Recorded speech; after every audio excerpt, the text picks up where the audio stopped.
Hey guys, just a quick video. Today we're going to be doing a pre-impressions of a game called Mirage Arcane Warfare. This is from a Torn Banner, apparently the team that did Chivalry, so there's a lot of hype there. The concept, I think, really kind of had me in love whenever they sort of just like teased it a little bit. You know, it's like kind of like Chivalry, but you know, with magic and stuff.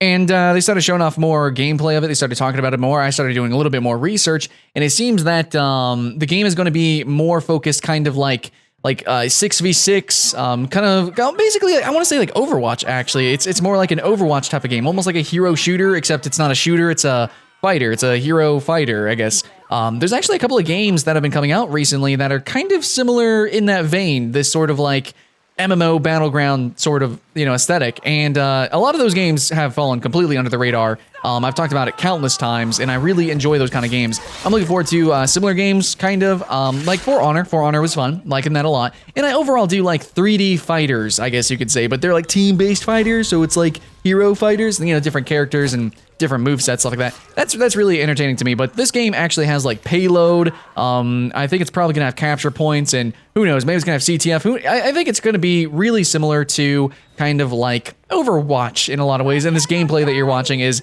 actually like literally payload. Now, I don't know how many classes are going to totally be in the game at release, at launch, you know, and further on, but so far they do have 6.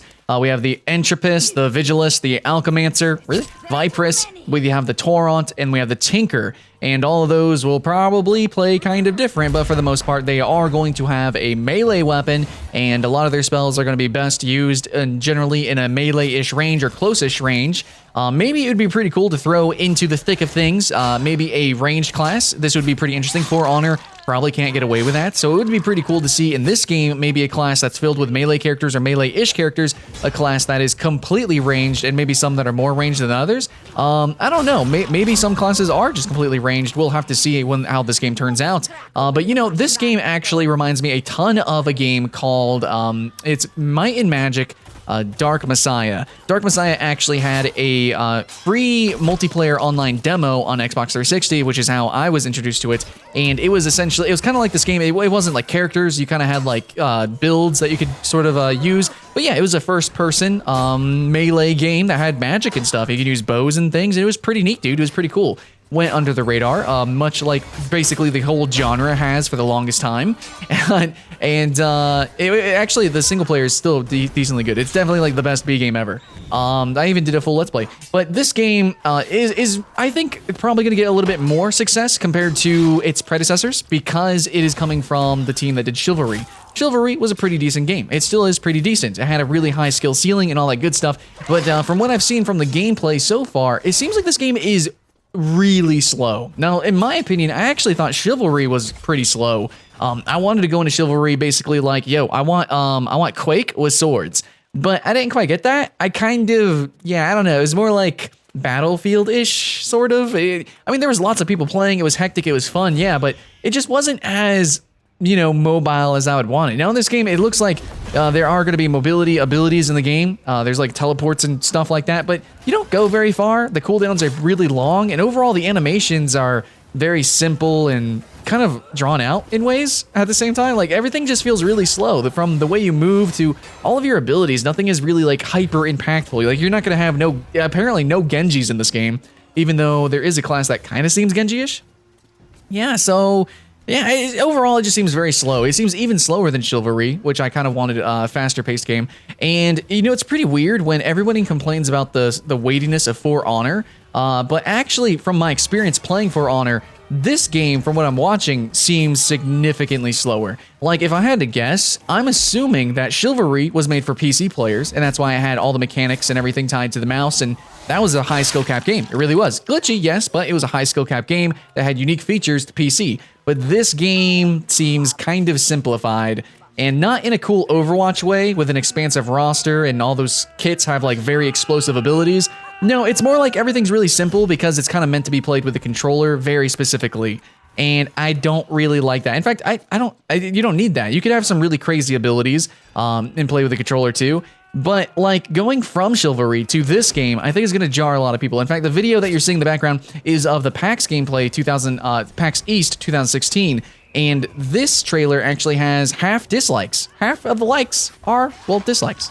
That's, tragic. So I think that's like the community overall saying that the game just doesn't look like Chivalry. It's not quite to what they expected, up to snuff, And in my opinion, I'm going to echo those feelings too. But I used to play a lot of console games. In fact, I played Dark Messiah back on Xbox 360, back when I played Halo competitively, and I'm totally cool playing with controllers. I play Dark Souls with a controller, I play For Honor with a controller. Like, this kind of genre can work, sort of, but this is an FPS, though. Specifically, it's an FPS.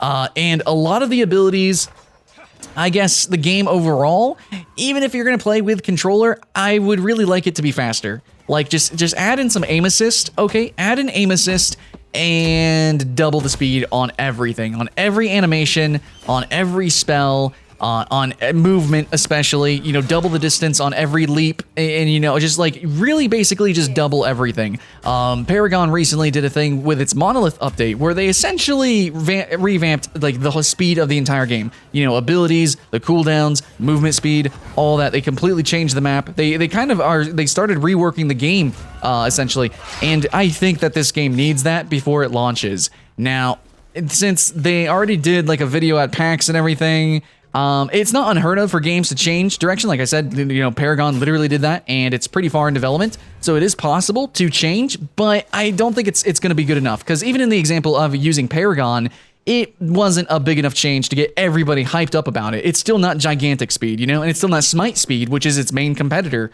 on consoles or otherwise. So this game's main competitors, probably people that are still stuck playing Chivalry, or people that are going to go play some similar games like the new Mountain Blade. I mean, it's not really similar, but it's a melee game. People who are interested in historical combat, HEMA, stuff like that, they're going to go play the new Mountain Blade. They're going to, it's called Bannerlord, right? Mountain Blade, Bannerlord, I think. Anyways, they're going to play that, or they're going to go play maybe Tiger Knight. Tiger Knight's a new free-to-play game that's also got melee combat. It's more strategy-based, but still, some other people are going to, or play For Honor. Some other people are going to play other games for the other reasons why they might be interested in this game. This game is kind of interesting because it's team aspects, it's character aspects, but in its melee aspects, and I would say so a little bit of its magic. It mixes melee and magic, which is really cool and very different. But at the same time, like, you can kind of go to Paladins if you want that. You can go to Overwatch if you want certain aspects in certain game modes. You can go back to Chivalry. You can go play For Honor. There's like other games that kind of do these individual aspects, maybe more unique and special, sort of. Essentially, Mirage could, be kind of in the middle. It could be that peanut butter and jelly to the sandwich. It could definitely keep everything stuck together, but it's really slow. And other games do other things just faster and better. And that's a good thing, because people's first impressions when they play games, what gets them excited is just to be immediately rewarded with the specific, aspect that they want. I play Overwatch for those crazy characters, jump in and just go ham with Reinhardt or Genji or whatever, and the whole team-based gameplay. So this game being as slow as it is, I don't know, man. Maybe it'll work if it's a PS4 kind of game. Maybe if it goes on PS4, maybe Xbox, but not that many people have Xbox, and PS4 also has Paragon and other games that have melee characters, and there's a whole extra game above that. So we'll see how it goes. The pricing and everything, how that turns out. But so far, I don't know, dude. It just seems really, really slow, and it's to a point that it's detrimental. Thanks for watching, guys. My name is Skylent. This is my pre-impressions on Mirage Arcane Warfare. As soon as the end day lifts, I'll let you know more about it. I'm still excited, actually. I'm still excited about playing the game, but yeah, I'm not going to say hyped, and I'm going to keep my expectations realistic.